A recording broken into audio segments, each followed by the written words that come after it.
Hello दोस्तों, आज के इस वीडियो में मैं आपको कंप्यूटर बताने वाला हूं। अभी तक मैंने आपको कंप्यूटर का बेसिक बता दिया है, जिसमें हमने हार्डवेयर सॉफ्टवेयर के बारे में अच्छे तरीके से पढ़ाई की। ठीक है, अब जो मैं आपको बताऊंगा वो कंप्यूटर मेमोरी के बारे में बताऊंगा, और ये जो है आपके एग्जामिनेशन पॉइंट ऑफ व्यू से काफ़ी इंपॉर्टेंट है। तो आपको ये हमेशा याद रखना है। क्यों? क्योंकि आपसे यहाँ पर रैम रोम के बारे में क्वेश्चन आ सकता है, और कभी कभी एमसीक्यू बेस्ड में वो क्वेश्चन दे सकते हैं, जिसमें लगभग 4 क्वेश्चन होंगे। और मतलब स्टेटमेंट वाइज जो क्वेश्चन होते हैं ना, जिसमें 4 स्टेटमेंट दिए होंगे, तो आपको बताना है 1 और 2, ओनली 1, वैसे वाले क्वेश्चन जो है आप यहाँ से अच्छे तरीके से कर पाओगे। अगर आपको कंप्यूटर का मेमोरी का, कंप्यूटर में जो मेमोरी लगती है उसका जो बेसिक है, अगर आपको वो अंडरस्टैंडिंग होगी तो आप इस सारे क्वेश्चन को अच्छे तरीके से कर पाओगे।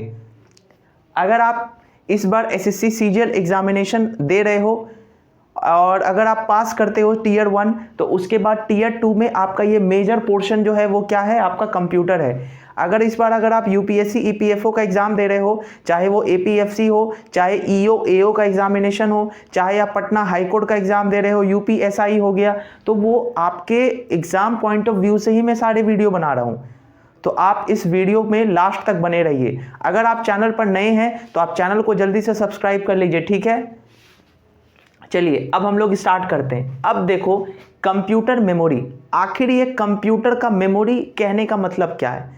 अच्छा, एक बात ये बताओ, आप कंप्यूटर को आप जैसे ओपन करते हो, ठीक है, तो आप बहुत सारे गाना, आप बहुत प्रोग्राम वगैरह को आप यूज़ कर पाते हो, आप अच्छे तरीके से गाना सुन पाते हो, यूट्यूब पे आप अगर चाहो तो वीडियो देख सकते हो।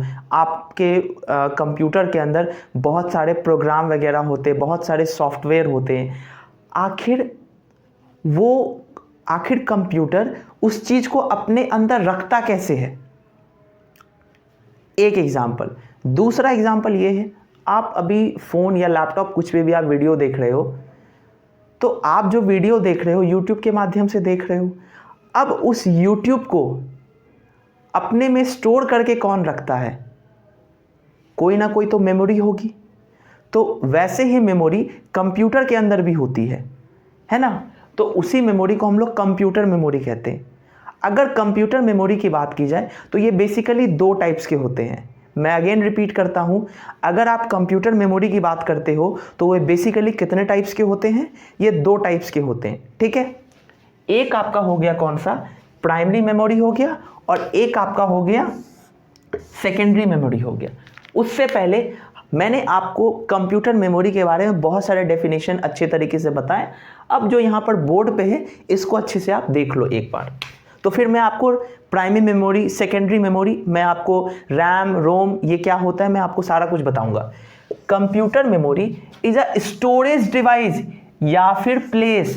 कंप्यूटर मेमोरी एक स्टोरेज डिवाइस है ना, या फिर एक जगह है, एक प्लेस है जिसका यूज हम लोग करते हैं कोई भी इंफॉर्मेशन को स्टोर करने के लिए। फॉर एग्जांपल, अगर आप पेंटिंग करते हो अपने एमएस पेंट, जो भी आपका पेंटिंग वाला जो प्रोग्राम है उसके अंदर आप जाके पेंट करते हो, ठीक है, पेंट में, तो आप उस पेंट को मान कर चलो आप सेव करना चाहते हो। ठीक है, आप उसको चाहते हो कि मेरे कंप्यूटर में हमेशा के लिए पेंट रहे, तो वो डेटा कहाँ पर स्टोर होगा? ऑब्वियसली कंप्यूटर के अंदर होगा, और वो कंप्यूटर के किस में, कंप्यूटर के मेमोरी के अंदर सेव होगा। तो यही कहा गया है कि ये कंप्यूटर मेमोरी का काम होता है किस चीज़ को, इंफॉर्मेशन को और डेटा को स्टोर करने के लिए होता है।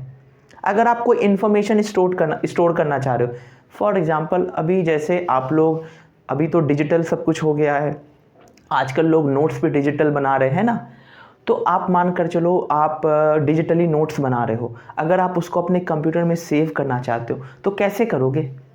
यहाँ पे मेमोरी काम आएगा, जहाँ पे वो रखा होगा, जैसे 2 GB, 4 GB, 8 GB, 16 GB, जो भी हो मेमोरी। तो लेकिन कंप्यूटर में मेमोरी काफ़ी ज़्यादा होता है। ठीक है, उसके बाद अब हम लोग बात करते हैं, कंप्यूटर के 2 टाइप्स के मेमोरी होते हैं, मैंने आपको बताया। एक हो गया आपका कौन सा, प्राइमरी मेमोरी, एक हो गया आपका कौन सा, सेकेंडरी मेमोरी।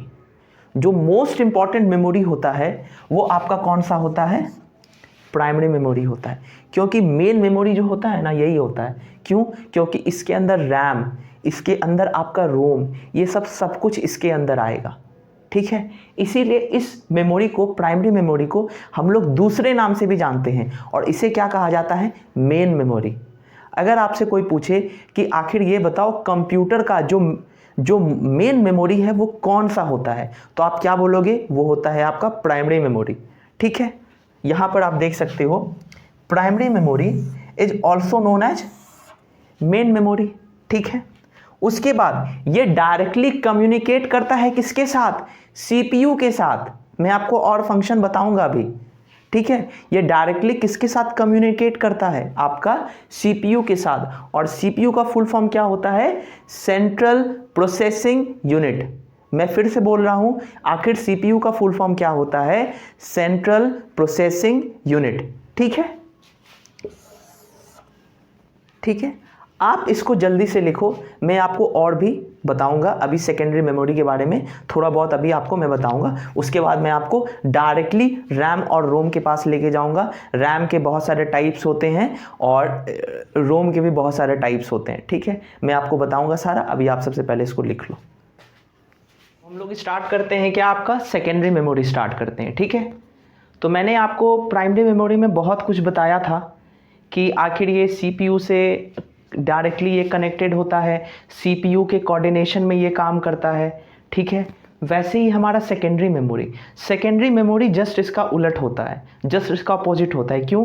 क्योंकि ये भी इम्पॉर्टेंट है, मैंने माना ये उतना इम्पॉर्टेंट नहीं है जितना आपका प्राइमरी मेमोरी इम्पॉर्टेंट है। क्यों? क्योंकि प्राइमरी मेमोरी के ही अंदर आपका रैम और रोम आता है और यही रैम और रोम के बेसिस पे ही आपका कंप्यूटर काम करता है या फिर वो लैपटॉप आपका वो काम करता है, ठीक है। तो ये सेकेंडरी मेमोरी जो है ये प्राइमरी मेमोरी से उतना ज़्यादा इंपॉर्टेंट नहीं है, लेकिन हाँ ये भी इंपॉर्टेंट है आपका, ठीक है। और ये जो है ना आपका सीपीयू से इसका कोऑर्डिनेशन नहीं होता है, इसका सीपीयू से कोऑर्डिनेशन नहीं होता है, ठीक है। इसका काम बेसिकली क्या होता है, अगर आपको कोई डेटा वगैरह स्टोर करना है अपने कंप्यूटर के अंदर तो आप सेकेंडरी मेमोरी का उस टाइम पर यूज करोगे। जैसे मैं आपको एग्जांपल बता देता हूं, अगर आप पेंट चला रहे हो, ठीक है, या फिर आपको कोई जैसे आपको फॉर एग्जांपल अगर आपको नोटपैड अपने लैपटॉप के अंदर या फिर कंप्यूटर के अंदर अगर आपको प्रोग्राम को रखना है तो आप उसको कहाँ पे रखोगे? जैसे आपका फ़ोन है, फ़ोन में जैसे आजकल जो होता है वो कितना आता है आपका 128 GB, 64 GB, 64 GB, 128 GB, 256 GB। अभी आजकल आईफोन के अंदर आईफोन 14 प्रो मैक्स में 512 GB तक भी आने लगा है। अभी कुछ दिन के बाद आप देखना 1 TB तक भी आ जाएगा, ठीक है। तो वो बेसिकली क्या होता है, वो आपका होता है क्या? सेकेंडरी मेमोरी होता है। जैसे आपके कंप्यूटर है, अगर आप लैपटॉप या कंप्यूटर चलाते हो तो वहाँ पे आपने देखा होगा कि आपका जो मेमोरी है ना वो 1 TB का है, आपका मेमोरी जो है वो 500 GB का है। तो वो क्या है? हाँ, वो क्या है? वो आपका सेकेंडरी मेमोरी है, ठीक है। आप वहाँ पर क्या कर रहे हो? डेटा को स्टोर करने के लिए सेकेंडरी मेमोरी का यूज़ करते हो, ठीक है। तो वही मैंने यहाँ पर लिखा है कि it is also known as auxiliary memory, the memory unit which provides backup storage. अगर आप अपने कंप्यूटर को बंद कर दोगे तो क्या आपका जो फोटो आप अपने कंप्यूटर के अंदर सेव करके रखे हो क्या वो ख़त्म हो जाता है? नहीं ना, कहाँ ख़त्म होता है? वो तो हमेशा वहीं पे रहता है। तो वो क्या है, एक तरीके का आपको क्या कर रहा है? बैकअप प्रोवाइड कर रहा है। तो इसीलिए उसको हम लोग क्या कहते हैं? सेकेंडरी मेमोरी कहते हैं, ठीक है। आपका जैसे हो गया HDD और SDD। SDD का मतलब क्या हो गया? Hard disk drive. और ये क्या हो गया आपका?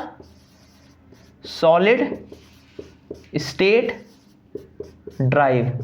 आप ये याद कर लेना क्योंकि ये इंपॉर्टेंट है आपके एग्जाम पॉइंट ऑफ व्यू से, इसका डेफिनेशन इंपॉर्टेंट है, ठीक है। तो ये आपका क्या रहा? सेकेंडरी मेमोरी, ठीक है। मैं आपको बताऊंगा कि आखिर कैच मेमोरी क्या होता है, फ्लैश मेमोरी क्या होता है। कैच मेमोरी काफ़ी इंपॉर्टेंट है, फ्लैश मेमोरी भी इंपॉर्टेंट है। जैसे आप एक्सटर्नली लगाते हो पेन ड्राइव, है ना, आप पेन ड्राइव जो लगाते हो आप अपने ये क्या बोलते हो SD कार्ड लगाते हो, वो सब क्या है? जो आप कार्ड लगाते हो, जीबी लगाते हो, वो क्या है? वो एक तरीके का फ्लैश मेमोरी है, ठीक है। मैं आपको बताऊंगा सब्सिक्वेंट वीडियो में, मैं आपको फ्लैश क्या, कैच मेमोरी क्या होता है, फ्लैश मेमोरी क्या होता है, मैं आपको बताऊंगा। अभी मैं आपको वन बाय वन क्या बताने वाला हूँ। प्राइमरी मेमोरी के अंदर जो आपका रैम और रोम होता है वो काफ़ी ज़्यादा इंपॉर्टेंट होता है, ठीक है। मैं आपको ही बताता हूँ। आप सबसे पहले क्या करो, इसको नोट डाउन कर लो, ठीक है।